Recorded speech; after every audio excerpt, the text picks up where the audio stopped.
દાતાના ધારાસભ્ય કાંતિભાઈ ખરાડી આપણી સાથે ઉપસ્થિત છે, આપણી સાથે ફોન લાઈન પર જોડાયા છે। ખૂબ ખૂબ સ્વાગત છે કાંતિભાઈ। જે પ્રકારે આ આખી ઘટના બની છે, પાડલિયામાં હુમલો કરવામાં આવ્યો છે, પોલીસ ઉપર, ફોરેસ્ટ અધિકારીઓ પર હુમલો થયો છે, લોકોના ટોળાએ જે વિવાદ ચાલી રહ્યો હતો ફોરેસ્ટની જમીનને લઈને, વન વિભાગની, આખો વિવાદ એ છે। હાલ કેવી પરિસ્થિતિ છે, શું કાર્યવાહી અત્યારે કરાઈ છે?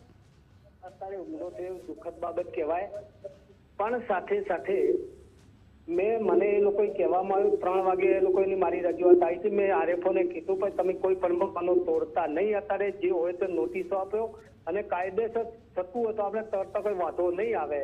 એ લોકોએ જાણ કર્યા વગર નોટિસો 1, 2, 3 નોટિસો આપવી પડે, પછી જ મકાન તોડી શકીએ। અને વન વિભાગની જમીન એવું નથી કે વન વિભાગની, એ વર્ષોથી ત્યાં રહેતા હતા અને એફઆરએ ની જે જમીન હોય એ લોકોએ એફઆરએ માં દાવા કર્યા હોય તો દાવા રજૂ કર્યા પછી મકાન તોડી નથી શકતા।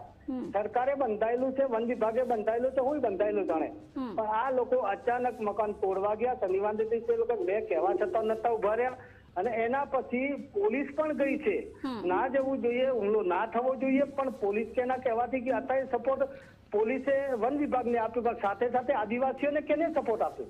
આદિવાસીઓ તો બેઠેલા હતા ને બેઠા પછી વન વિભાગ અને પોલીસ વિભાગ બંને જઈને લાઠીચાર્જ સૌથી પહેલા આદિવાસીઓ પર કરવામાં આવ્યો અને આદિવાસીઓ પર લાઠીચાર્જ કરવા પછી અમને સામે પથ્થરમારો થયો એવું મને જાણવા મળ્યું છે। તો હું એવું કહેવા માંગુ છું કે આ હુમલો થયો સરકારી સ્ટાફને નહીં લાગવું જોઈએ, લોકશાહીની અંદર આદિવાસીઓને નહીં લાગવું જોઈએ, પણ વન પોલીસ વિભાગ જઈને તો સુલે શાંતિનો ભંગ ના થાય એટલી જ અમને કાર્યવાહી કરવી જોઈએ, પણ સાથે સાથે વન વિભાગને સપોર્ટ કરીને આદિવાસીઓને મારવામાં આવે પછી અમને સામને થયું છે। ઓકે, એટલે કાંતિભાઈ તમે એવું કહી રહ્યા છો કે પોલીસે પહેલા લાઠીચાર્જ કર્યો અને સ્વ બચાવમાં લોકોના ટોળાએ હુમલો કર્યો? પોલીસે ટોળા ઉપર હુમલો કર્યો છે ને એના પછી અમને સામને થયું છે। અત્યારે સરકારી ગાડીઓને નુકસાન થયું, આદિવાસીઓ 20 થી 25 બાઇક તોડી નાખ્યો છે, આદિવાસીઓને લગાડ્યું છે અને એ લોકો અત્યારે સરકારી સ્ટાફને લાગ્યું છે ત્યાં સિવિલમાં ગયા છે, દુઃખદ વાત છે, પણ સાથે સાથે આદિવાસીઓને લાગ્યું છે એ અત્યારે જાહેર નથી થતું। એના હું એવું કહેવા માંગુ છું એમના ઉપર કાર્યવાહી થાય તો પેલા ઉપર બી થવી જોઈએ। તમે લાઠીચાર્જ કરો છો, તમને લાઠીચાર્જ કરવાનો સત્તા કેને આપી છે? પણ જાણી જોઈને સરકારી પેટ્રોલ હે અને આ જાણી જોઈને હુમલો કરાવવામાં આવ્યો છે, અથવા તો આ કેમ અચાનક ગયા?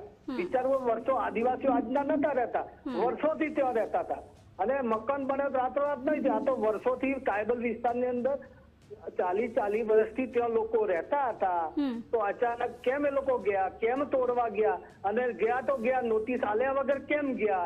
નોટિસ 1 નોટિસ 2 નોટિસ, ત્રીજી નોટિસ અને ચોથી વખતે જઈને મકાન તોડી શકે છે, એ કાયદાનો ભંગ નથી કહેવાતો, પણ નોટિસ આલ્યા વગર અચાનક જઈને કોઈનો માળો બી પક્ષીનો ભોગીએ તો ગુનેગાર તો આપી કહેવાઈએ છીએ। એટલે સર આમાં અંબાજીના પીઆઈ પણ ગંભીર રીતે અત્યારે ઈજાગ્રસ્ત છે, પાલનપુર એમની નહીં થવું જોઈએ, સરકારી સ્ટાફને નહીં થવું જોઈએ, તો લોકશાહીના ધાબે પેલાને પણ નહીં થવું જોઈએ। હુમલો તો એ ખરાબ છે, પણ આ જે વસ્તુ છે ને જાણી જોઈને કરાવવામાં આવ્યું હોય અથવા તો જાણી જોઈને કર્યું છે એમ।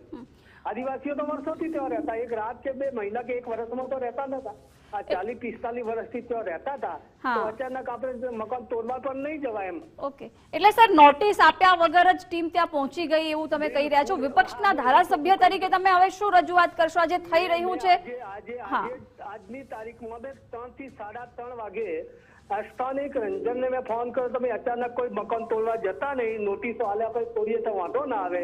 એ વખતે મને આરએફઓએ કીધું સાહેબ હું એક પણ મકાન તોડવા ગયો નથી, જવાનો નથી, તો પછી અચાનક કેમ જવું પડ્યું એમ?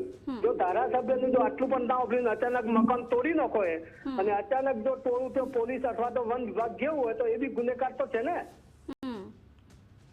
ઠીક છે કાંતિભાઈ, અમારી સાથે જોડાયા, આભાર આપનો।